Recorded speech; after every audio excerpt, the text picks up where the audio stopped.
Sire, je vous remercie de bien vouloir accueillir la télévision suisse et je me permets de vous demander si Votre Majesté peut préciser quelle est actuellement la position de votre pays entre l'Union soviétique et le monde libre dont vous êtes l'un des membres.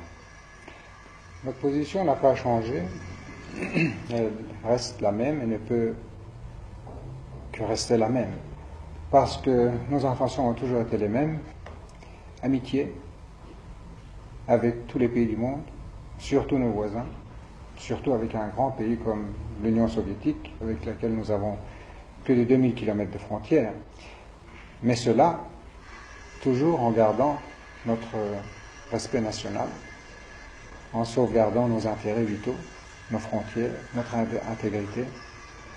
Et pour arriver à cela, nous sommes comme les autres pays du monde, comme beaucoup d'autres pays du monde, je voudrais le dire, nous avons été obligés d'entrer dans un pacte uniquement défensif, que si jamais quelque chose se passait, nous ne serions pas seuls à faire face à un danger.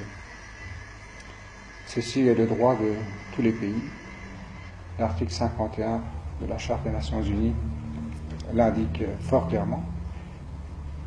Et nous n'avons rien fait d'autre que de profiter de nos droits en tant que nation souveraine et en tant que membre des Nations Unies.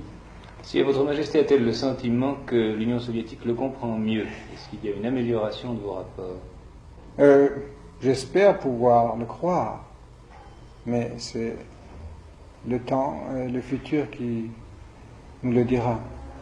Puisque nous parlions de vos voisins, Sire, est-ce que vous pouvez nous expliquer les principes ou les raisons pour lesquelles votre gouvernement a été l'un des premiers à reconnaître la nouvelle Syrie? Nous avions toujours entretenu de bonnes relations avec le peuple syrien et le gouvernement syrien qui avait trouvé l'indépendance après la guerre.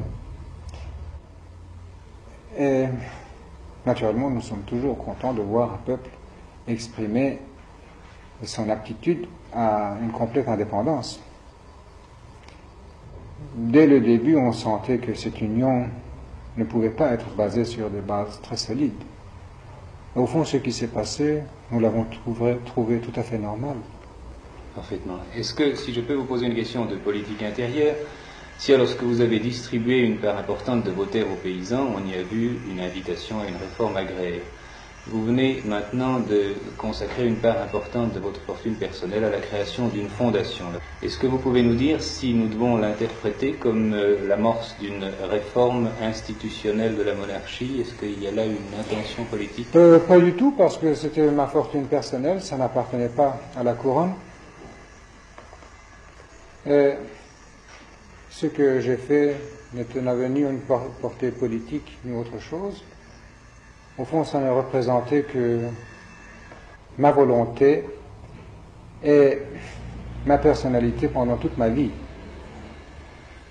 Je ne veux pas trop parler de moi-même, mais je crois avoir démontré que j'ai essayé de me dédier complètement à mon pays, avec ma vie et aussi avec la fortune qui est pour certains moins importante que la vie, pour d'autres peut-être plus importante que la vie. Ceci n'avait pas beaucoup d'importance à mon égard. Mais si je me dédie d'une telle façon complètement à mon pays, j'aimerais que les choses qu'il faudrait faire pour l'avancement de mon pays et une justice sociale complète dans mon pays réussissent. Et dans ce domaine, je ferai tout ce qui est en mon pouvoir à donner à mon peuple une base de justice sociale égale, sinon plus, qu'à ces heureuses nations de l'Europe ou du monde civilisé qui ont pu trouver une stabilité dans la base de leur société. Je vous remercie ici.